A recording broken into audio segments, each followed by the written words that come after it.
Hello! Today I'm sharing some amazing drugstore dupes for high-end makeup products, and as I was applying these to each half of my face, I realized in a lot of cases I prefer the drugstore product to the high-end one. So let's start, as we always do with my dupes videos. On one side I apply the high-end products, on the other the drugstore. Let me know in the comments which side you think is which, and the answer will be revealed once we start going through the dupes and you see me apply the products to my face. Welcome back to my channel. Welcome if you're new. If you enjoy everyday beauty made easy, that's what my channel's all about. I would love it if you would subscribe before the end of this video if you're not already. Okay, let's get into these fantastic drugstore dupes that I think you'll love as much as I do. Giorgio Armani Luminous Silk has been a favorite among so many people for so long for good reason. It applies easily and gives this beautiful radiant but not too radiant natural finish. It blurs pores and imperfections and gives a flattering, healthy look that's good for every day, that's perfect for all skin types, even mature skin. It's also buildable from light to medium, almost medium full coverage depending on how you apply it. Today I'm applying both of these foundations with a damp sponge to get just medium natural coverage. Now I've heard this compared to a couple of different foundations recently. One is the Ilia Serum Foundation. I didn't really like that foundation, so for me this wouldn't really be a dupe. The other is one that I really enjoy, and it is the L'Oreal True Match Nude Serum Foundation. A lot of you like this too, and I use both of these, but it never really entered my mind that they would be dupes. Now you just saw me apply the Giorgio Armani on this side of my face, so I'll switch my bottles around so they're on the appropriate side. The shade I applied is 5.75. My shades are going to be a little off. The shade I have in L'Oreal is 4 to 5. Here they are on the back of my hand so you can see the difference. The L'Oreal has a very similar consistency and it blends out very similarly. Once they're on the skin, they look the same. They give the same amount of coverage. They feel the same, very lightweight. The L'Oreal does basically everything the Armani foundation does. But one difference for me anyway is that the L'Oreal seems to last longer for me during the day before it starts to just kind of fade away and before my oils start to break through. I have combination skin that gets oily in my T-zone and it's pretty normal around the perimeter. I can get a few hours of wear out of Luminous Silk, but I can go longer with L'Oreal. If you're wanting a nice everyday foundation or even a special occasion foundation that just gives you a really pretty, healthy skin, natural looking finish, it's just flattering and it feels good, you can't go wrong with either one. The list price of L'Oreal is $20, but you can find it on sale pretty often too. Now I did source all of the drugstore and high-end products for you, as well as what I'm wearing, because I get asked about that too. I kind of dug this shirt out. I hadn't worn it in a while, but I always get asked about it. All of that will be in my drop-down description box below the video. You can either click on the title or click on the word more a little bit below that title and see all the products and everything I'm wearing. But I was really happy to see that right under my nose, I had a nice dupe for Armani Luminous Silk with the L'Oreal True Match Nude Serum Foundation. This is a dupe I've been holding on to for quite some time. I compile these lists and kind of go through them, and sometimes they end up in these videos, and sometimes it takes me a while to actually put them in a video because I may have had similar products in other videos. I don't know, there's various reasons. So Laura Mercier Translucent Powder, it's another iconic product. This setting powder has been around for years and years and years. A lot of people really love it. It was my original setting powder that I fell in love with. I still do love it. I've discovered other setting powders that I reach for a little bit more, but when I pulled this out to use it for this video, I realized, you know, this is really good. I should probably use this a little bit more than I do. Now you see here how I set my face. I just press the powder into my face until it disappears. It really fuses with my skin, with the foundation. However, I've never really liked using this to set underneath my eyes. I find this particular powder, it just doesn't really brighten my under eye area, and it's not as flattering as some other under eye setting powders that I have. So when I do set my face with this, I usually use something else under my eyes, but I did it today for you. Now I have used and loved the Wet n Wild Photo Focus Translucent Powder since I discovered it. It never really crossed my mind that these two could possibly be dupes. And I guess in this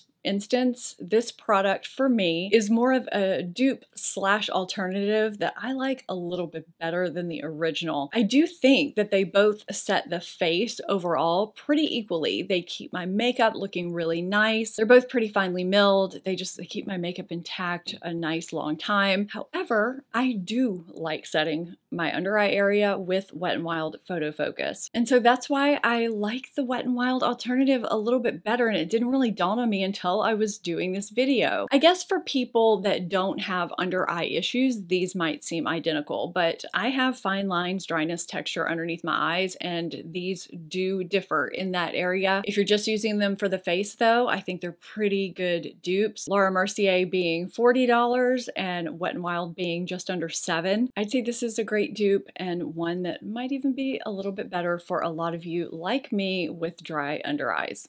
The blush I have on this side of my face is NARS Air Matte in the shade Freedom. These have kind of a whipped moussey texture to them. Some people like that, some people don't. You'll see here as I'm blending it out, it can get a little patchy in areas. That's one thing that I don't like about these. I do like this shade though. It's vibrant without being overpowering. I discovered that Milani Cheek Kiss in the shade Nude Kiss is pretty spot on once you have them on the face. Let me switch sides again. I keep doing that. So here we have NARS and here we have Milani on this side. I feel like the Milani actually blends out a little bit easier because of the creamy consistency. It doesn't have the same mousse consistency. I know some people are going to say, well, then it's not a dupe. But for me and a lot of you out there, it's about the end result and how they look and how they wear. And you do end up with the same look. It's the same shade once you have them on the face. It's funny to me that this is called nude because it's not really what I think of when I think of nude, but I do think it's a universal color that will work on a multitude of skin tones. I do like that because it is buildable. Both shades are. And again, I like the drugstore version, the way it functions. Can a makeup product function? The way it builds and blends out better than the high end. NARS is $30 and Milani you can find anywhere from $7 to $10. Charlotte Tilbury's Airbrush Bronzer is a very popular product. This is one of those bronzers that just glides on your skin, no effort, no patchiness. You don't have to tap excess off your brush before you go into your face. It's just a beautiful, effortless product. It's really hard to apply bronzer to just half your face, so I'm not sure what this is looking like on camera, but I did my best. These are $56. This is a pricey product. Now they do have refills, so when you run out, you don't have to pay $56 again. You can just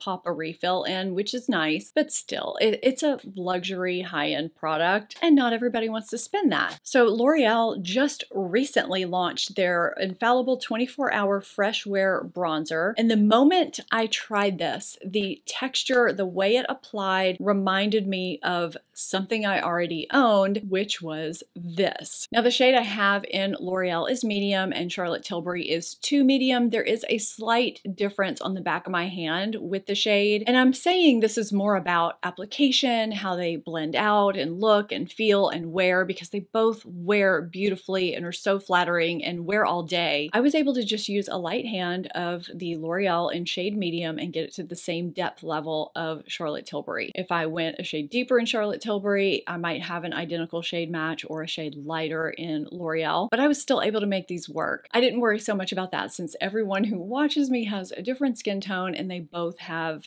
different shades. But if you're looking for something that is a lot less, I think the retail price of this is about $16, and you're not sacrificing any quality, which is what I love. I don't know if any of us have figured out what Marc Jacobs is doing with their beauty line, but you can't find so many of their products anymore. I mean, almost everything is gone, including one of my favorite lip liners. This is the lip pencil in the shade Nudist. It's such a great warm beigey nude that doesn't go orange. I have been wondering what I was going to do when this was completely gone because I can't replace it. I love finding great dupes for products that I love, just, you know, in case I need a backup or in case case they get discontinued like this one has. I have a love affair with NYX lip pencils. The shade Nude Beige, just in their regular lip pencil line, you can see there's a slight difference on the back of my hand, but it does not translate to my lips. It's great for lining, filling in. I am just really glad to have a shade dupe of Nudist. It just really works. So if you're a fan of Nudist, or if maybe you wanted to check it out but never did, never got the chance, or if you're looking for just some kind of a substitute because you're running low, check out Nude Beige from NYX. Again, everything is linked down below. Now, I was late getting the Too Faced Born This Way Natural Nudes palette. This is one of my favorite palettes. I love it. I reach for it a lot. I can get complete eye looks from it. I like the mattes. I like the shimmers. It's just a really nice, warm, neutral palette that works great for my coloring. I use the shade Nude today on this eye in my crease and transition, and also my lower lash line. Then I moved to the shade Cocoa and placed it in the outer third of my eye and just took the remaining amount into my crease.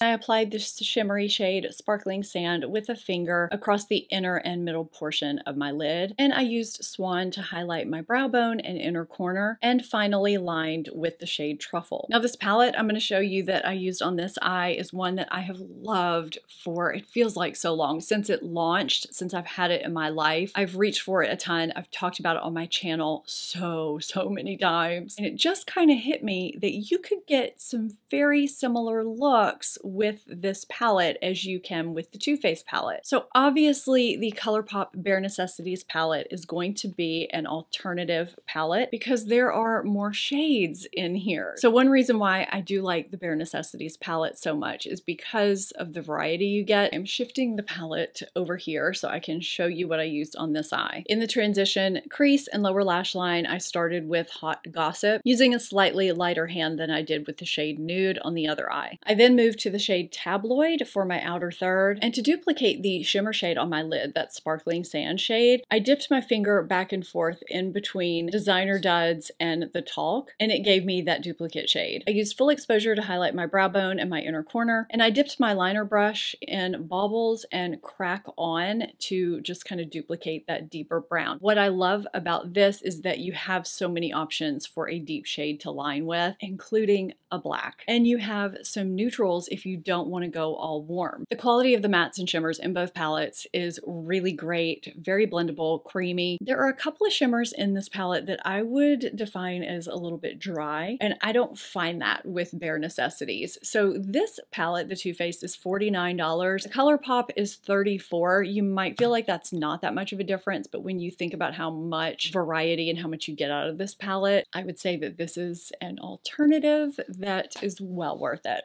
I don't even know where to start with Charlotte Tilbury Beauty Light Wands. Pinkgasm, of course, went viral. I'm still not sure if you can find it anywhere. You might not even be able to find either one of these. This is just her original Spotlight, which is actually what I'm talking about today. I always get excited when I find dupes of hard to find products that have gone viral that you can't get your hands on anymore. Now, it's a little bit muted now from another product I'm going to talk about here in a minute, but I mean, you can still see that glow. She just did these perfectly. They give such a radiant glow without being glittery, and they set down so you're not left with a sticky tacky mess either. Now, I already put this dupe on TikTok, and I know some other people have already talked about this, but not everybody watches everybody, and some of you don't follow me on TikTok, which you should if you don't, because you get sneak peeks of things like with this one. So the shade Opal is what I have over here. Again, it's a little bit muted because of what we're going to talk about here in a minute, and this side doesn't get the sun like this side does over here, which is temporary. Hopefully that'll be fixed here in a few weeks. Now, I love Flower Beauty overall. I expected nothing less than fantasticness. I know that's not a word. As far as quality goes, I do feel like these were designed to be dupes to these Charlotte Tilbury products. There are a few shades. I also have the shade Gleam here, which leans a little more pinky, but I feel like as far as Opal and Spotlight are concerned, you can see a slight shade difference on the back of my hand, but when they're on the cheek, it is undetectable.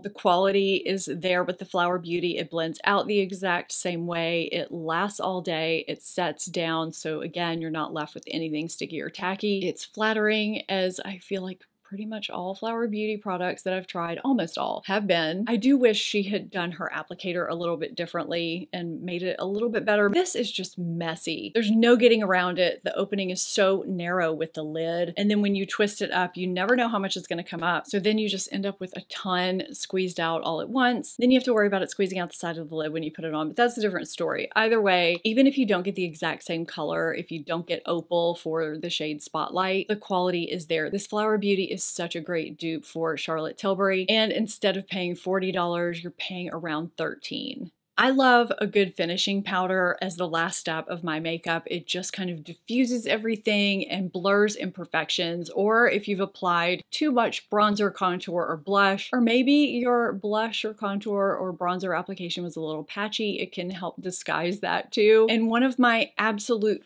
favorite finishing powders of all time is the Laura Mercier Candle Glow Sheer Perfecting Powder. I couldn't remember the full name. So I thought they were discontinuing this for the longest time because every time I would check her website or any other website, all of the shades were just gone. It may be back, I'm not sure. Either way, it's $39. I will say though that I do absolutely love this powder, but I know not everybody wants to spend $39 on a finishing powder, no matter how important that step is in your makeup routine. I also adore and have raved about e.l.f. Halo Glow Powder several times, many times actually. And I can't for the life of me remember where I heard these two compared, how long ago it was. I wish I could, but I got them out to see if they did the same thing, if they gave me the same kind of effect on my skin. Both of these give you that candlelit glow from within, airbrush effect that just kind of gives you that finished look to your makeup. It doesn't make you look dry or powdery. It just enhances your makeup and can help it last a little bit longer if you're not wanting to use setting spray. Clearly the packaging is different, the dispensing mechanism is different, but the final result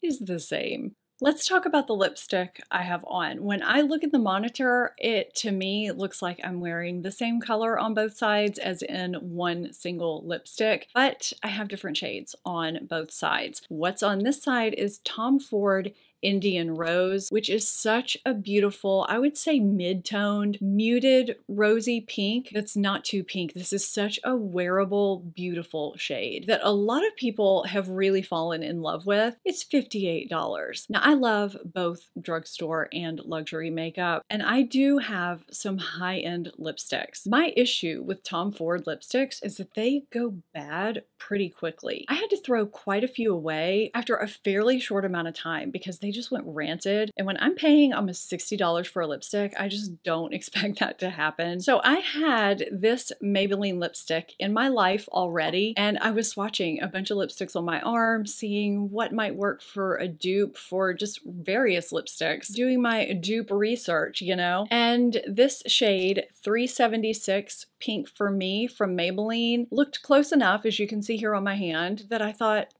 that might work. That might be the same when it's on the lips. And sure enough, here it is. I just think it looks so similar, not just in terms of color, but they both have that creamy finish. They both applied really easily when I applied them. They feel the same. A lot of times when I do these dupe videos and I have one lipstick on one side and one on another, even if they look the same, there's a texture difference. I can feel the difference on half of my lips, which is a kind of a bizarre feeling. I don't get that. It feels like I'm wearing the same lipstick on both sides, and they seem to last around the same amount of time too. So if I can pay $6 to maybe $8 instead of almost $60 for a lipstick that's giving me basically the same thing, that is a huge win. Do you have any dupes that you accidentally came across? I'd love to hear those in the comments down below, and I can't wait to see the comments to see who guessed right as for which side was the high-end side and which was the dupes. I hope you found this helpful and enjoyed it. If you did, or you think someone else might, I would love it if you would give this video a thumbs up and subscribe if you're not subscribed already. And be sure you're following me on TikTok and on Instagram. I put out a lot of fun content over there too. Thank you so much for watching. I'll see you next time.